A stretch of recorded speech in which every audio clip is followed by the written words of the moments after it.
به نام خدا، سلام. به برنامه گفتگو با هنرمندان خوش اومدین. امروز پیشکسوتی کنار ماست که مویی سپید کردن در هنر و ماندگار شدن با نقش‌هایی که بازی کردند. به قول زنده یاد علی حاتمی، او تنها کسی است که دیالوگ‌هایش را شاعرانه میگوید. استاد جمشید مشایخی. سلام استاد، خیلی به برنامه ما خوش اومدید. سلام عرض میکنم خدمت شما همکاران عزیز و محترمی که در اینجا حضور دارن، ملت بزرگ ایران، خاک پای همه هستیم. سلامت باشین. خیلی ازتون ممنونیم که تشریف آوردیم به استودیوی ما. انشاءالله که همیشه سالم و سلامت باشین. قربونتون برم. همچنین شما و همه عزیزان سلامت باشین. استاد شما تحصیلاتتون رو در مدرسه نظامی شروع کردین و حالا نیمه کاره رهاش کردین. به قول یعنی به اصطلاح میگن که هنر نظامی ها در صحنه نبرد معلوم میشه و هنر بازیگرها در صحنه نمایش. چطور شد که اصلا شما بازیگر شدی؟ عرض کنم که من از بچگی که دبستان میرفتم به تئاتر علاقه داشتم. ما چون فیلم ها دوبله نمیشد، زیرنویس داشت، بیشتر مردم اصلا تئاتر میرفتن. منو تئاتر میبردن. من از 5 سالگی 4 سالگی من بازی هنرمندان بزرگ اون زمان رو میدیدم و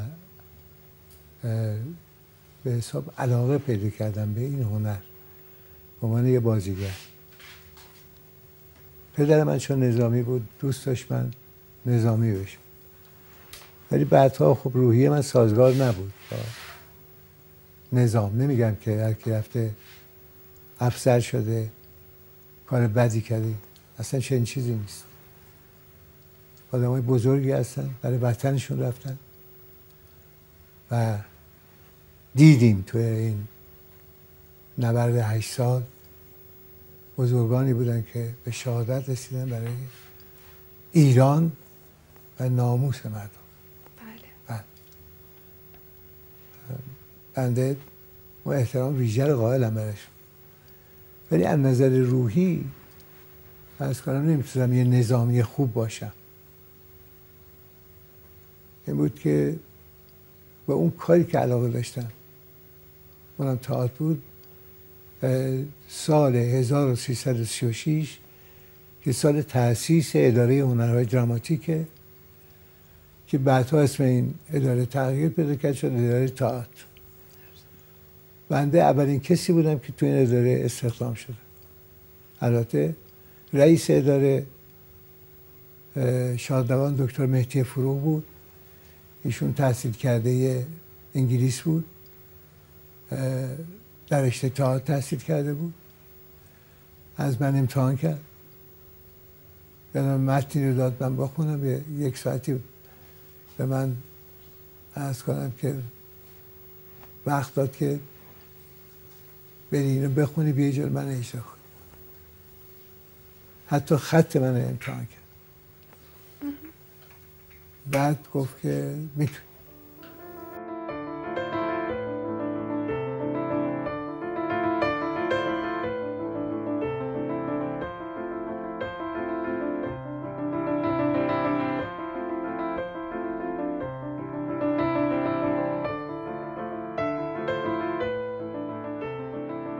اون موقعی که شما تازه کار بودین چه معیارهایی رو برای انتخاب نقشتون در نظر می گرفتین؟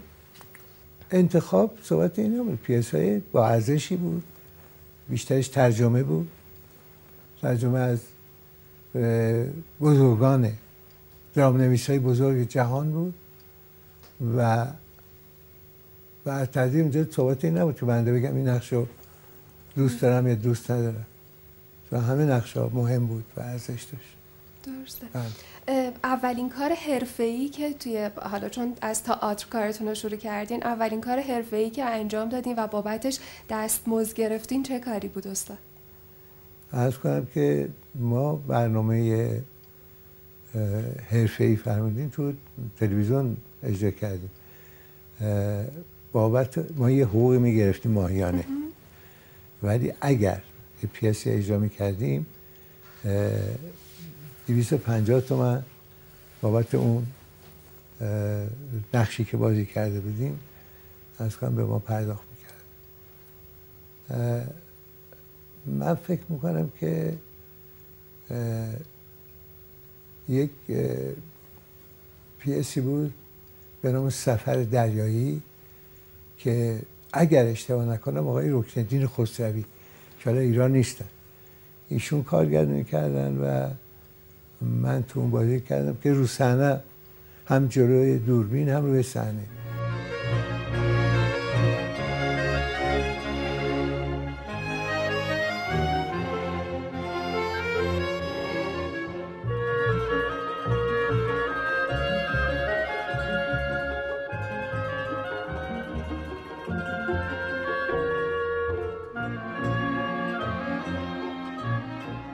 استاد ما یه میهمان تلفنی داریم، اگر شما اجازه بدین باهاشون گفتگو رو شروع کنیم.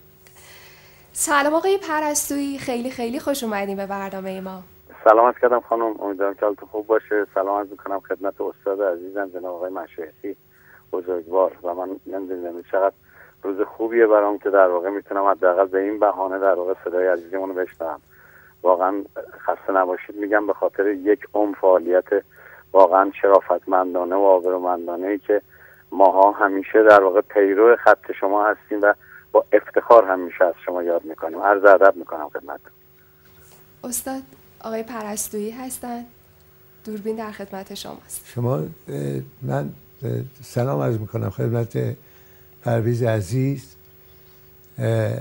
اینم خدمتتون عرض کنم من مورد تلفن ایشون رو داشتم، زنگ میزدم، نه موفق نشدم با ایشون صحبت کنم چون شنیده بودم ایشون کمی ناراحتن و نمیخوان به کار هنر ادامه بدن. من دلم گرفت و اینکه یکی از کسانی که استاد خودم میدونم ایشونه، یکی از کسانی، یعنی جدی میگم، مطمئن وجودم میگم، قربون محبتتون هم نظر اخلاق و هم نظر هنر عاشقشم، جدی از زنده باشید. شما که خودتون میدونید ما مرید شما هستیم، شما و همسر گلتون که واقعا همیشه پر از انرژی هستن و همیشه همیاری میکنن. من به خدا قسم ممنونم از بزرگواری شما. شما همیشه خودتون رو در واقع یه جوری برخورد میکنید که آدم خجالت میکشه به خدا. امیدوارم که ما که خیلی کوچکیم ولی حداقل نسل هنرمند ما در واقع، نسل امروز ما در واقع، نسل جوان ما این جوانمردی و مردانگی و این معرفت و اخلاق رو در واقع از شماها یاد بگیریم. ما که از شما خیلی آموختیم به خدا. آقای پرستویی خاطره ای دارین با استاد مشایخی سر فیلم هایی که باشون کار کردین که برای ما بیننده هامون تعریف کنین؟ والا عرضم حضورتون که من خیلی در واقع خوشحالم واقعا امروز که این اتفاق افتاده که ما بتونیم حداقل، چون ایشون انقدر بزرگوارن که هر جا که نشستن تو برنامه‌های مختلف اسم بردن از یه سری از اونها و بنده کوچکترین رو هم در واقع همیشه اسم بردن. من یک سریال در خدمت ایشون بودم به نام زیر چتر خورشید در واقع و یک کاری به اصطلاح در واقع بانی من بود که کار آقای صمدی و اون کار قبلی هم کار آقای زرینپور بود.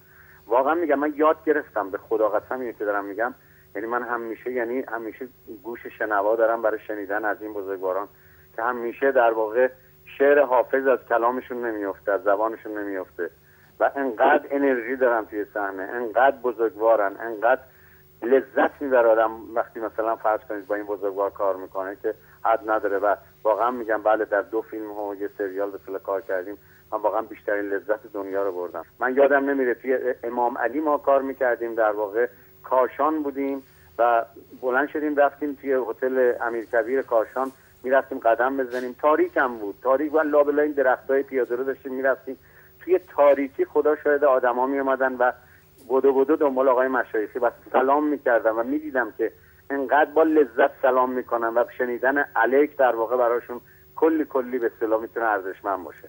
و اینا چیزایی که من میگم چطور ممکنه یه آدمی توی تاریکی بتونه مثلا فرض کنید داره تو زندگی روزمرگی خودش زندگی بکنه ولی به محضی که این آدم‌ها رو میبینه در واقع سر تعظیم به فرود میاره. و ما واقعا یاد گرفتیم و یاد خواهیم گرفت و یادمون نخواهد رفت که به هر حال چنین بزرگوارانی توی عرصه سینما هستن. پرویز خان چوب به فقرا زدن. قربونتون برم، شما بزرگوارید.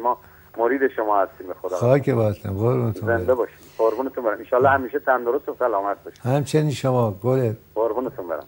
هنرمندا. آقای پرستویی خیلی محبت کردین که به جمع ما پیوستین. انشالله که یه روز در خدمت شما باشیم در این برنامه. متشکریم که تماس تلفنیمون رو جواب دادین. قربونتون برم. خدا نگهدار. سلامت باشید. متشکرم از لطفتون. خدا نگهدارتون.